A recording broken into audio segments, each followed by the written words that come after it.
Hello everyone. Let us continue with the chapter Human Health and Diseases. And now we are going to learn about two diseases, cholera and tuberculosis, which will be included for your NEET exam. And first one is cholera. This cholera, it is also caused by a bacterium called as Vibrio cholerae. Vibrio cholerae. So this is also a bacterial disease. And how it is caused? It is a waterborne infection. How? It is acquired by drinking the water contaminated with feces from the infected persons. So the water is contaminated with the fecal material from infected persons. And next one, this bacteria, when it enters inside the intestine of the host, it produces a toxin. Like other diseases what we have learned, the same way this bacteria also, when it enters inside the intestine of the host, it produces a toxic substance. And the patient starts frequent watery stools. Here you use the term stool. Normally when you go for diagnosis, they collect urine and stool and blood sample. Okay. So only thing is here, it is watery stools. So what is the term given here? If it is watery, diarrhea. If the stool comes along with the blood, then you call it as dysentery. But here, the patient starts frequent watery stools and repeated vomiting also will be there. So dehydration take place. In that case, the patient will have repeated vomit. The patient can be treated with oral rehydration solution. So in short, you call that to be ORS. And what is this ORS? It consists of electrolytes and what? Glucose. Why? Due to dehydration, more amount of water is being lost. Nearly 20 liters of water will be lost. Even it will lead to fatal. So the patient is given oral rehydration solution.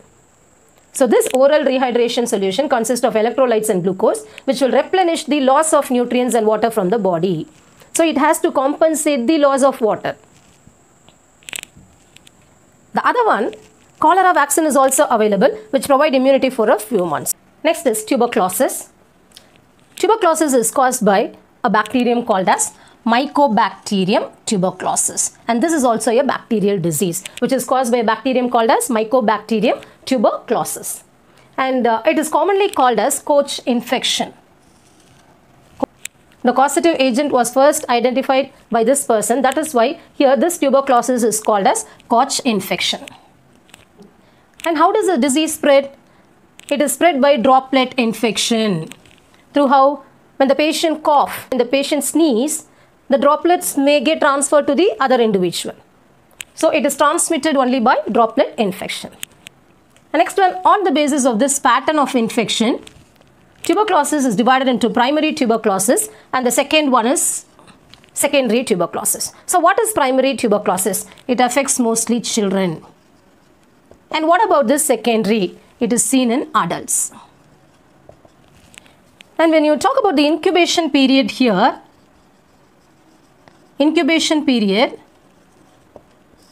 the bacterial growth is very slow. Few days to few months.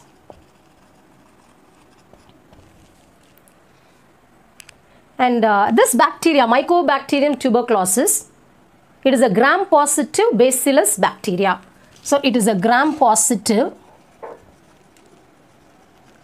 bacteria or gram-positive bacillus bacteria. Here the bacterial growth is very slow. That is the reason the incubation period takes about from few days to few months. And what about the symptoms of tuberculosis? High fever, continuous sweating will be there, loss of weight, cough, and difficulty in breathing. The patient will not be able to breathe properly. And then blood in sputum.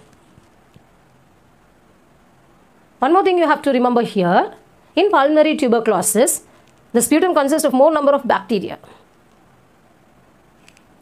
And acute pain also. All these are symptoms of tuberculosis.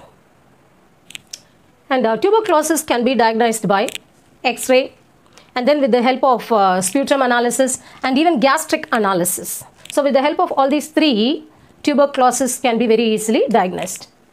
And how it can be treated? By giving anti-tuberculosis drugs against tuberculosis. So anti meaning against tuberculosis. What are the drugs that are given? What are the medicines? What are the antibiotics that are given?